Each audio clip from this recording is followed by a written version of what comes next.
explorerons son fonctionnement, ses enjeux et son impact mondial. Préparez-vous à percer les mystères de cet univers fascinant. Restez avec nous, l'aventure commence maintenant.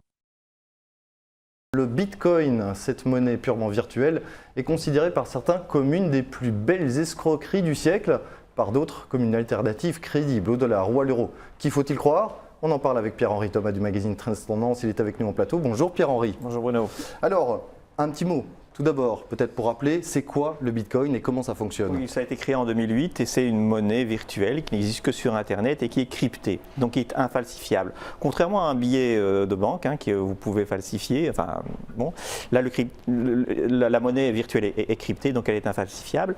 Il y a trois manières d'en avoir. C'est soit de l'échanger contre des dollars ou des euros, vous les échangez sur Internet, vous avez des bitcoins.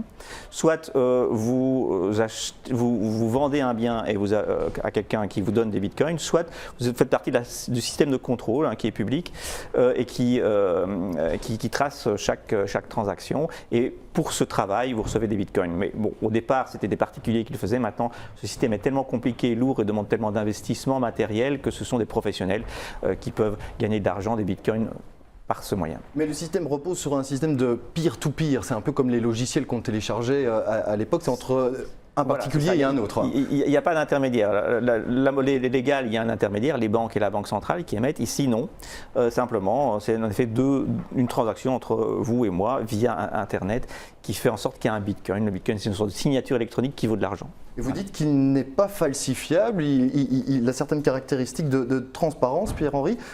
Maintenant, on sait qu'il y a eu quand même pas mal de fraudes et parfois retentissantes autour du Bitcoin. Donc il n'est pas falsifiable parce qu'à partir du moment où il est créé, on peut voir toutes les transactions auxquelles il a participé. C'est une chose. Pourquoi il y a eu des fraudes? À cause de l'écosystème tout autour du Bitcoin. Par exemple, si vous êtes contrôleur, vous voulez avoir une machine ou un logiciel pour être contrôlé, vous le payez à quelqu'un mais qui est un escroc qui ne vous fournit rien. Ou alors vous voulez garantir un anonymat complet de votre portefeuille Bitcoin, vous achetez une application, l'application fonctionne, mais au bout de quelques jours vous vous rendez compte qu'elle fonctionne tellement bien que c'est l'escroc qui a pris tous vos Bitcoins qu'il les a mis dans un compte. Et ce qui fait que c'est très dangereux, c'est qu'une transaction en Bitcoin, on ne peut pas revenir en arrière.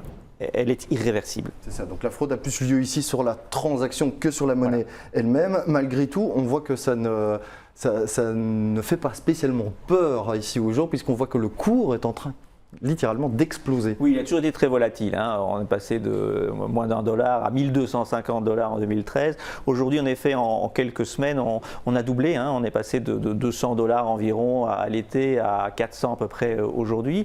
Pourquoi la Chine. Donc la Chine vit des turbulences économiques. Il y a des gens qui ont de l'argent en Chine. Il y a une classe moyenne, même des riches, pas mal de millionnaires. Mais ils sont un peu coincés, j'allais dire, parce que la Chine, pour sauver son économie, dévalue le yuan, donc ce qui veut dire que si moi j'ai des yuan, que je suis chinois, que je vois par rapport à l'étranger la valeur de mon bas de laine diminuer, et pour éviter d'être pris dans cette dévaluation, je ne peux pas faire grand chose officiellement parce qu'il y a un contrôle d'échange, donc je ne peux pas sortir mes yuan pour acheter du dollar, et puis voilà. Par contre, comme le Bitcoin est un circuit monétaire officieux et pas officiel, via le Bitcoin, pas mal de grandes fortunes chinoises ou de moyennes fortunes parviennent à mettre une partie de leur épargne à l'étranger dans des comptes Bitcoin. C'est ça qui peut expliquer que le cours ait autant grimpé sur un si court laps de temps. C'est la grosse explication. L'autre, c'est que, on parlait d'escroquerie, il y a un Sergueï Mavrodi, qui est un russe, un Bernard Madoff numéro bis, qui a monté une plateforme qui promettait des rendements extraordinaires, 30%, voire plus, aux investisseurs en Bitcoin. Il y a eu un article du Financial Times il y a quelques jours qui a dit que c'était une vaste escroquerie.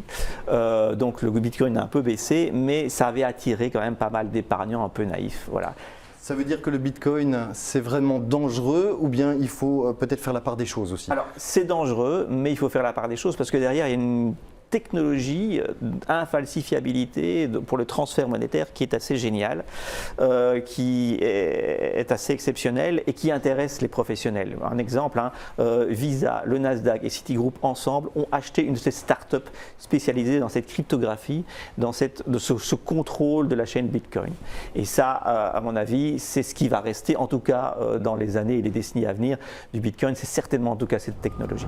Bien, merci pour cet éclairage, Pierre-Henri Thomas. Merci à vous également de nous avoir suivis. Excellente suite.